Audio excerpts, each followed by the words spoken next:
कांग्रेस के उपाध्यक्ष राहुल गांधी दवा चुनाव आयोग पर गंभीर आरोप लगाते हुए जो बड़ा खुलासा किया उसको लेकर भाजपा राहुल गांधी पर को घेरने का काम कर रही है। उसको लेकर आज रुड़की में कांग्रेस महानगर के अध्यक्ष राजेंद्र चौधरी ने चंद्रशेखर चौक पर भारतीय चुनाव आयोग का पुतला फूंकते हुए कहा कि इलेक्शन कमेटी द्वारा किए गए मामले के चलते भारतीय जनता पार्टी ने इलेक्शन जीतने का काम किया है, जिसको लेकर आज कांग्रेस पार्टी में भारी विरोध है और आज उन्होंने इन्हीं मुद्दों को लेकर चुनाव आयोग का पुतला दहन किया। उन्होंने कहा कि भारतीय जनता पार्टी की शह पर ही चुनाव आयोग काम कर रहा है, जो देश के लिए बहुत ही घातक सिद्ध हो रहा है।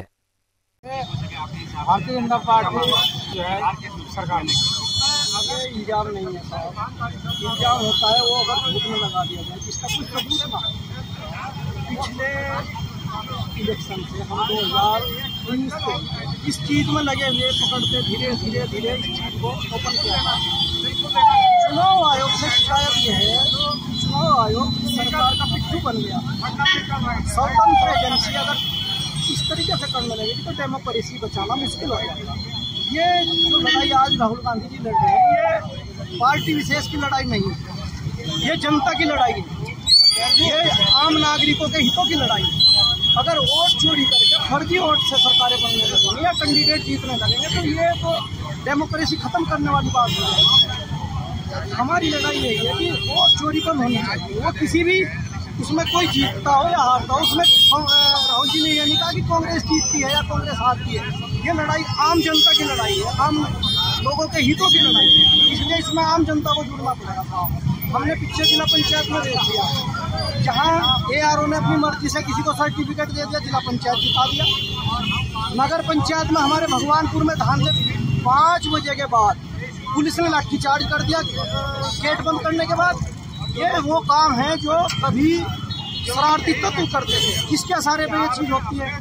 चुनाव आयोग, जिला निर्वाचन अधिकारी, DM, ARO, SDM, अगर ये लोग सरकार के कहने से अनैतिक काम करने लगेंगे तो डेमोक्रेसी साफ नहीं बचेगा। इन लोगों को अपने कर्तव्य का पालन करना होगा, नहीं तो जनता इनको दौड़ा के मारेगी।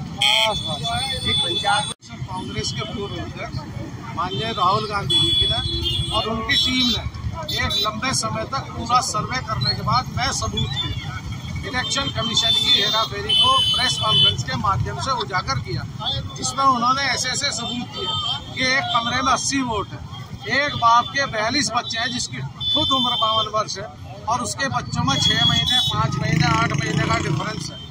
तो इन सब बातों को लेकर और एक आदमी की 3-3, 4-4 जगह वोट है और वो 2-2, 3-3 जगह उस वोट का इस्तेमाल कर रहा है। इलेक्शन कमीशन द्वारा जारी किया गया वोटर ID कार्ड उसे बिहार में स्वीकार नहीं कर रहे हैं और उसी कार्ड को कर्नाटक में जो है वो स्वीकार कर रहे हैं और एक आदमी की 4-4 वोट बना रहे हैं। तो इन सब बातों को लेकर हमने इलेक्शन कमीशन ने जो ये नाइंसाफी की है, देखो इलेक्शन कमीशन एक संवैधानिक संस्था है जो संविधान के अंतर्गत बनी है। उसका दायित्व है कि लोगों की राइट टू वोट की रक्षा करना और उनका दायित्व है कि हिंदुस्तान का प्रत्येक व्यक्ति वोट दे सके, अपनी सरकार चुन सके। वरना चुनाव आयोग का फिर होने का मतलब क्या है अगर ऐसा नहीं। तो हमने उनका पुतला दहन किया और सुप्रीम कोर्ट से मांग की है। पूरे देश में हमारे आज प्रदेश के अध्यक्ष जो है करण महाराज जी के निर्देश अनुसार माननीय प्रभारी जी श्रीमती विनोद कुमारी शैलजा जी और श्री सुरेंद्र शर्मा जी जो हमारे सहप्रभारी हैं, उनके दिशा निर्देश अनुसार हमने कार्य किया।